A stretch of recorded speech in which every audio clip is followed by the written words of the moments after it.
opinion of the NHI bill is that we don't have the funding and the facilities to do it at the moment. We're in a country where funds are limited and we've got a lot of corruption, so I don't think it's working. Unfortunately for my family, these decisions like this have made me want to immigrate and go look for other options where countries are well run and things are well executed.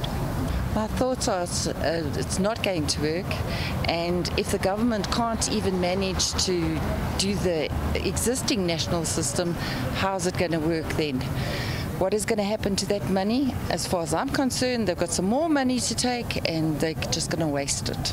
So I'm a pensioner, I've got a medical aid, I don't want to lose my medical aid.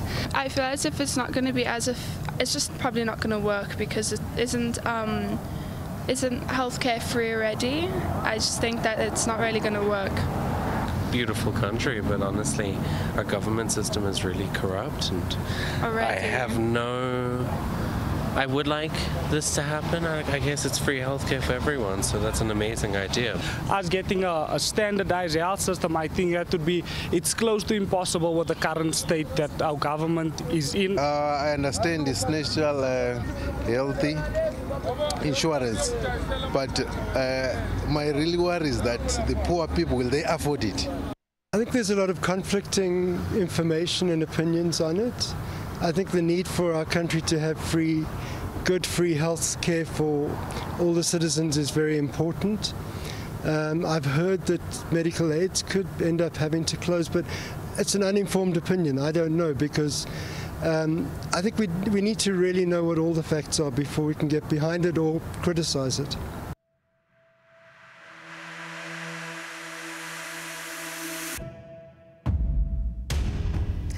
South Africa is getting closer to realizing its goal of universal health care. Ey'nsukwini ezimbalwa ezedlule umthethosivivinyo womshwalense wezempilo kazwelonke i-National Health Insurance ugcine uphasiswa uba umthetho.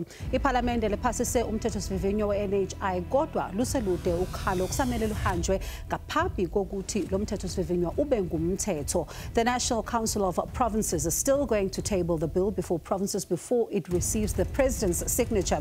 Ohlelweni i-Asikhulume, let's talk namuhla sibuza ukuthi uba ubuka izimpilo zomphakathi i-public health mbukeli yakulelizwe uhulumeni uzokwazi yini ukuhlinzeka lolu hlelo. Sikwamukela ohlelweni i-Asikhulume let's talk mbukeli nolungunqa phambili. Igama lami ngingubongiwe uMakhumalo waKwaZwane. Sikukhumbuze ke mbukeli ukuthi ningaba ingxenye yalolu hlelo ngokusishayela ucingo sizwe imbono noma imibuzo yenu. Our numbers 011-714-0677 noma 011-714-0678. Ungabuye futhi usithole kumakhasi ethu okuxhumana ku Twitter @SABC Izindaba kanye na ku Facebook SABC Izindaba. Ukuze kubelula ke mbukeli sicela uqale ngo#Asikhulume #SABC News bese ke ubhala umbuzo noma umbono wakho. Asikhulume.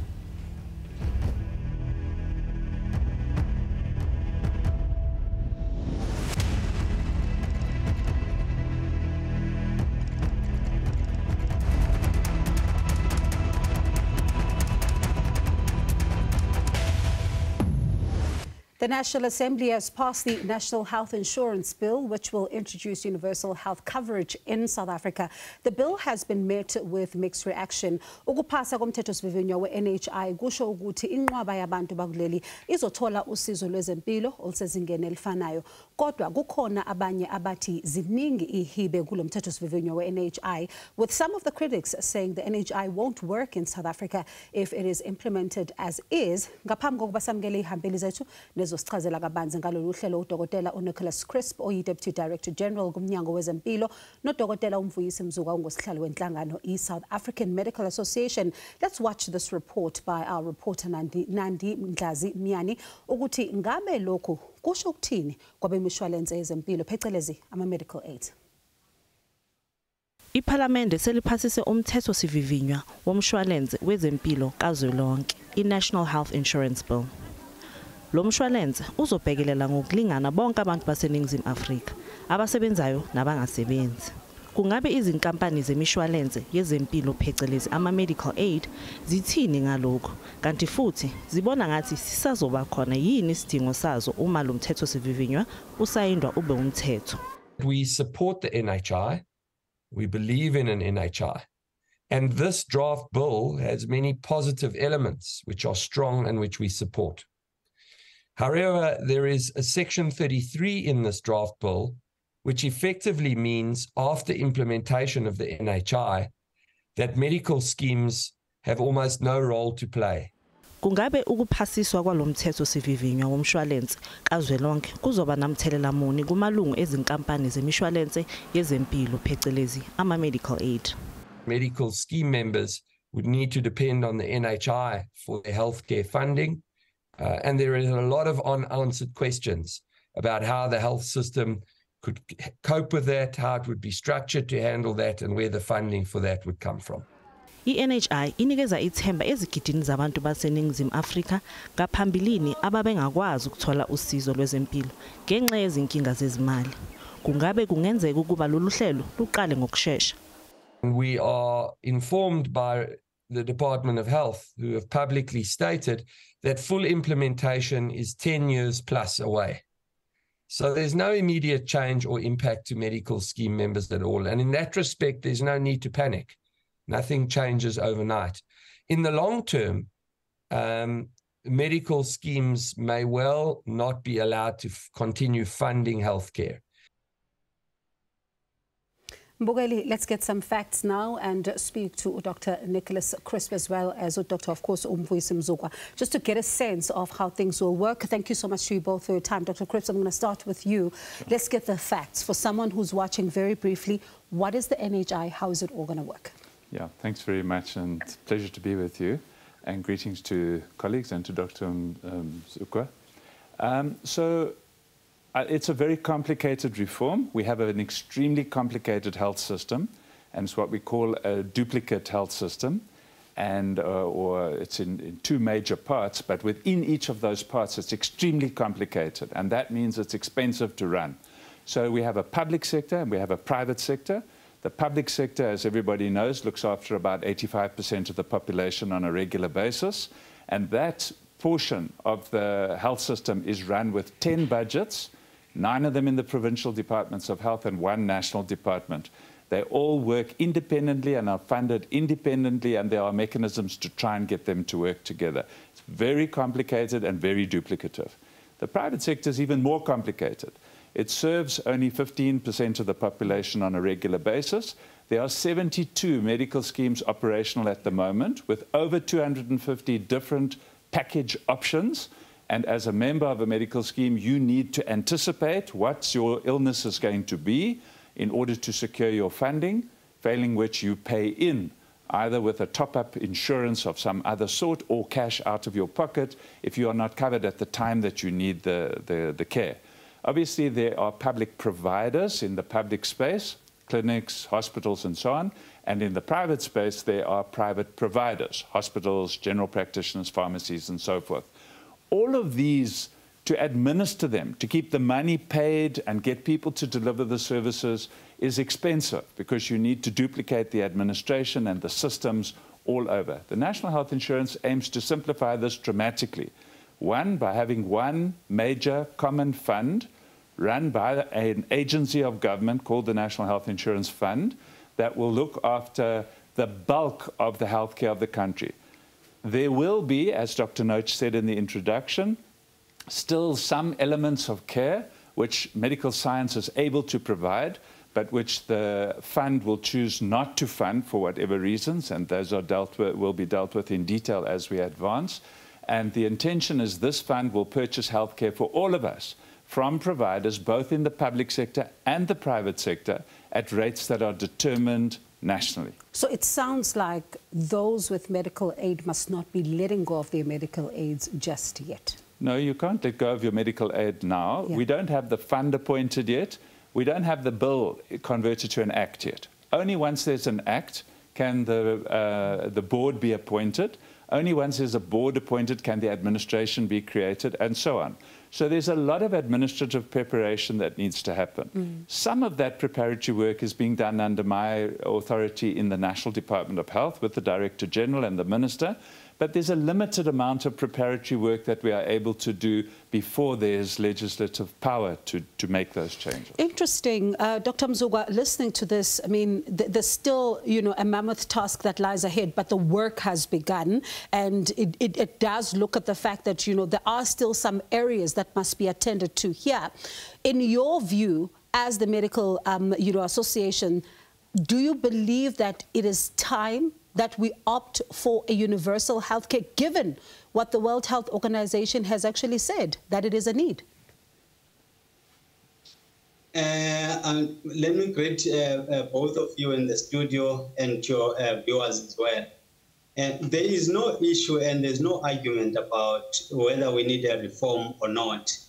I think, like you introduced the World Health Organization has really recommended that we undergo globally what they call universal health coverage, which talks to equitable access, you know, to a healthcare system that is affordable and is safe with good quality, but that does not leave its citizens in a financial difficulty.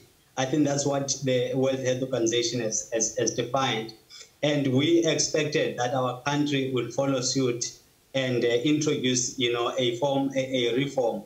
But what we have now is a reform that we are engaging with government, you know, in terms of how to reform. The debate is how to reform now. Having said that, Dr. Crisp has spoken about other challenges that are still facing the Department of Health. For example, the issue of fragmentation of the department itself. Having, you know, the National Department of Health, the provinces, but also municipalities were also playing a part there. Coming to the private sector, we know that it is expensive, mostly unregulated, but also we know that there's a health market inquiry that spoke to that. You know, they made recommendations for government to take on board. So and pardon there me, are other issues. Pardon me, Dr. Mzugwa, for coming in there. And those recommendations that were made, it doesn't seem like the private sector, though, is adhering to them.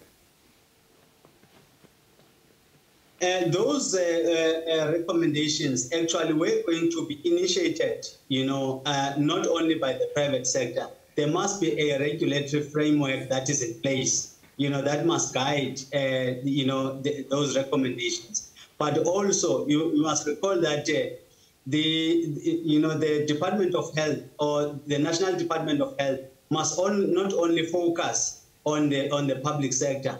It must be a National Department of Health that speaks to the private sector and the public sector, you know, because it's one system at the end of the day. And I'm going to come back with that point just to look at, you know, some of the things that practically need to be done in order to ensure that this is one sector. Mbugeli, siyabuya khona manje.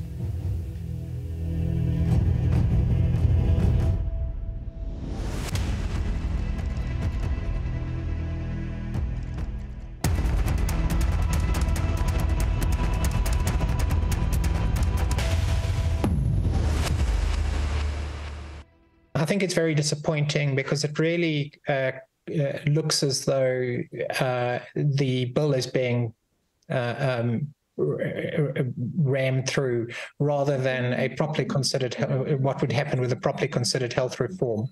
And I think that's largely a reflection of the deep imperfections of the bill itself, in that I don't think that they really have the capability or the capacity, both at the portfolio committee level and in the national department, to actually address the systemic weaknesses in the bill itself. And so they've just pushed it through because they don't know what else to do. And politically, they can't back down. So that's kind of where we are. We have what I'd regard as a non-reform being put forward. And it's really the veneer of a reform. It's not a real substantive reform. We welcome the National Assembly's passing of the National Health Insurance Bill. This is a positive step forward. It's been a long journey through the National Assembly with extensive public consultations. We support the National Health Insurance Bill. We think it's critical because our current healthcare institutions and systems are in a crisis, both the public and the private healthcare infrastructure. The private healthcare infrastructure is very expensive. Most people cannot afford it. It caters basically for the 16% of society who have medical aids, even they themselves struggle to afford it because of rising medical aid premiums and so forth. Often their day-to-day benefits are depleted before halfway through the year. They're often burdened with expensive co-payments, and as a consequence, you find the private healthcare institutions offering first-class quality healthcare, but underutilized and inaccessible. Mbukeli, asiqhubeke ngengxoxo yethu noDokotela Nicholas Crisp as well as uDokotela Mzukwa, who are joining us, of course, looking at this particular issue of the NHI. Dr. Crisp, I want to come back to you. Some mixed reaction there, of course, one welcoming, the other doesn't, saying that the system is not ready, particularly when you think about the fact that Dr. Mzukwa is still talking about the fact that there's these fragmentations that you also spoke about. So how then do you get the system ready? Because it sounds like it's not. Yeah, thanks very much. So look, there are lots that we agree with Dr. Mzukwa and with others that about the need for reform, and as we've said, universal health coverage is not negotiable.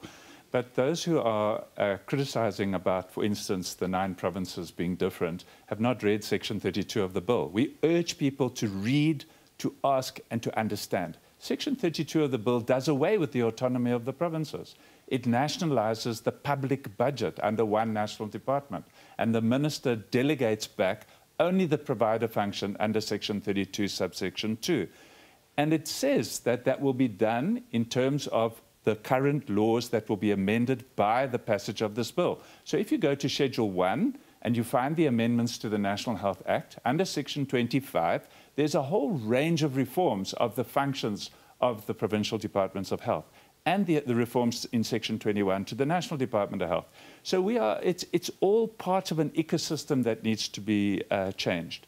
The same in the health market inquiry. Now, one must remember the health market inquiry recommendations came out just before COVID. So the whole period of COVID, the entire health system was busy dealing with COVID, not dealing with the health market inquiry. But if you look at some of the recommendations in the health market inquiry, you will see that they recommend the creation of a Schedule 3A public entity. We've been at that for 20 years trying to create a Schedule 3A public entity for the country, for the whole health system. There's no ways we can take a new law to Parliament now to say that we want a supply-side regulator just for the private sector, when we've just published a bill that says we don't want that. And in the health market inquiry, they talk about OMRO, which is an organization dealing with outcomes in the private sector. We agree with that. We, as the public sector, account in Parliament for outcomes. Private sector does not have to account. But there are already mechanisms. There are already people. There are already systems. And if you read carefully through the National Health Insurance Bill, one will see that it sets up the exact mechanisms that are required. And just a last thing is that in the health market inquiry, it talks about one common compulsory medical scheme or option for all medical schemes. We agree. We are trying to implement that at the moment. But there are parties who are anti-NHI who are trying to divert from exactly that recommendation of the health market inquiry. And that last part, Dr. Mzukwa, I'm going to bring it to you. What then do you say to it? Well, I am not speaking on behalf of the private sector. I think I need to clarify that. Yes. I'm speaking on behalf of practitioners. Yes. Yes. As practitioners, there are specific issues that were raised that are obviously may speak to the private sector, but also speak to the public sector. So I'm not the spokesperson of the private sector, and I do think that both sides have to work together, you know, to, like he said, most of the delays came during the COVID-19 period. But I think that period is over now. It's time for us to focus on this. But also, and Dr. Mzukwa, pardon me, just on that point, I know you're not speaking for obviously the private sector, but let's talk about the practicality for medical professionals that you represent when it comes to the NHI. Is this something that they're backing and they think that it can be done? Yes, like I said, there is no debate about a reform. We all agree there must be a reform. But we raise specific issues. Yeah. The first one being that the NHI model only focuses, or mostly focuses on the finance aspect of it. It does not speak to us about the human resource for health. it does not talk to us about, you know, that there's a dire shortage of healthcare workers in the country. I don't have to specify that. And the minister has said so in parliament as well, confirming my facts. But the other thing is the issue of governance and leadership. You know, that has been spoken about, especially by the health ombuds, specifically mentioning provinces that are in dire need of governance and leadership. So we're saying as we reform, don't only concentrate on finances, but also consider other pillars of the healthcare system. The issue of our infrastructure. We do need to focus on our infrastructure as well. If you look at the reports that comes out of the Office of Health Standards Compliance, it paints a different picture about our infrastructure readiness. You know, all those things we're saying, if we are going to be addressing a reform, don't tout one aspect of the pillar, but do consider talking about other pillars as well, so that we have a holistic approach to this reform. Interesting points that you're raising there, Dr. Mzukwa, and I'd like us to touch on them as we go to the last segment of the show, because infrastructure is something very critical. Mbukeli, akasithi shelele edolo siyabuya khona manje.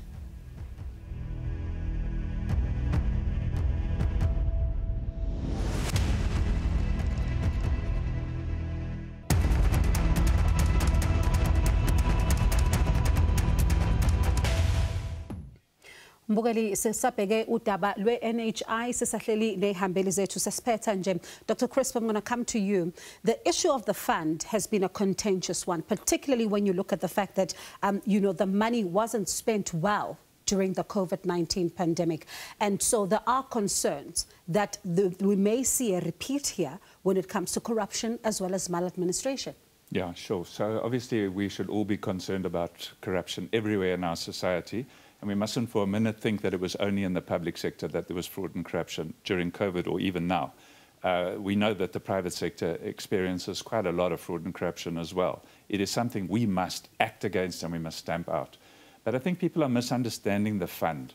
The fund is a channel like the Development Bank of Southern Africa, which, by the way, is also a public entity, which will be managing money that comes through appropriations and for which the fund must account in Parliament. Yes, it accounts to a minister, and the minister must account in Parliament, but all public entities, whether they are Schedule 2s or Schedule 3s, all account to Parliament. And the intention is that that is money that comes into the fund, and the fund purchases healthcare on our behalf. The fund doesn't actually run the health services, and that's the misconception. Dr. Mzukwa is saying, shouldn't we fix other things other than funding? There's already law that does that. And those are the laws in the National Health Act. But those are serious concerns. Shouldn't we be fixing the fact that there's a shortage of doctors, there's a shortage of nurses, some of the infrastructure problems exist? Okay, so let's take the human resources. The public service spends 5,200 Rand per capita per annum. That's what we as taxpayers through our Treasury and our Parliament allocates to health. The private sector spends 27,000 Rand per person per year. How do you expect to run the same service with 1/5 of the budget? The answer is you can't. This year, the public service has their budget cut by 1.3%, and they have to find the 7.5% increase in salaries inside their existing budget. The private sector increased their rates by 8.5%. How is it possible? So what happens is you make it more and more uncomfortable and difficult in the public sector. You push people out, and the private sector, by raising the funding that's available in that sector, is able to absorb quite a lot. So if we want to fix something now, we need to double the taxes now, not later. Or we need to start to share the resources, and that's what the National Health Insurance Fund does. It shares the resources more effectively. Dr. Mzukwa, it sounds like an uphill battle. Yeah, it is an uphill battle for all of us, because if you look at, you know, the introduction of the NHI, like you said in your introduction, talking about corruption that is out there. I understand that people, they so quick to point out corruption in the private as well. But now we're talking about government introducing NHI, and government must talk to how do you run such a huge fund without any watchdog in place. I think that is very important. Let us not hide around the private sector and all these other things, because as government, we have got power to protect the funds that are put in place, collected from taxpayers. But it is very important for us to also engage meaningfully, because as the Medical Association, for example, we've been engaging with the NHI since the Green Paper, White Paper, the bill itself. But can I tell South Africans that we've never had any written engagement from Parliament, to reassure us of the problems that were pointing out, in the bill. We even made oral presentations to the Portfolio Committee in Parliament, but never ever got any engagement or of any sort, that reassures us of the points that we have raised. Dr. Crisp, you're saying... Yeah, because that's a parliamentary process. That's a political process that happens, and it's a prescribed process. So there were 330,000 written submissions made to Parliament, we are told, by the Portfolio Committee. There were 114 oral presentations, of which SAMA was one of those 114. Some were against, some were for, some were clear, some were a bit fuzzy. We're not sure why some of them actually said what they said, because they didn't really suggest any particular changes. Then that's the end of that process. The next process is that the political parties engage with the what they call the clause by clause, and there are 59 clauses. So it took them months and months and months to go through the clauses. They made some changes, made amendments based on what they heard and what the political parties were saying, and that's what was voted on in the National Assembly just over a week ago. Since then, we've already engaged with 2 of the provincial legislatures. There will be 7 more to go, final consultations, and that's the consultation process. There have been literally hundreds and hundreds of engagements at the political level. We as the department then get to implement what comes out as it is amended. So, Dr. Mzugwa, 10 seconds you have, just to say for you, as you're listening to Dr. Crisp, it sounds like, of course, a lot of engagements still need to be had. Is SAMA also going to be part of this to ensure that for your members, this is as comfortable as possible? SAMA believes in meaningful engagement and debates and conversations that must continue in government. But also we do think that, we must have a listening government, making sure that, whatever is recommended by professionals is taken into consideration, because we are avoiding a situation where there's so much uncertainty about the future, and we find some of our colleagues emigrating to other countries. Yeah. Let me thank you both for your time, but it's clear I would like to request both of you right now to say next time we come to talk about this, we break the bill down word for word for the viewers as well, so they get to understand, because there are some exclusions, as you touched on them, Dr. Crisp, a little earlier on. But Mbugeli will continue to bring you this particular story because it's important. It affects you and I, particularly when it comes into fruition. Let's now, of course, end of the show, but thank you so much to Dr. Nicholas Crisp, Deputy Director General, Gumnyango Wezempilo, Dr. Umvuyisi Mzugwa, ongusihlalo wenhlangano South African Medical Association. Mbugeli, we tried to get you the answers. I'm sure right now you're a step closer to understanding a lot of what is going on here, but there's still more to talk about. Sisazoqhubeka futhi sikhulume ngalokho. Okakhumalo wakwazwane uthi nethimba le Asikhulume. Siyabonga.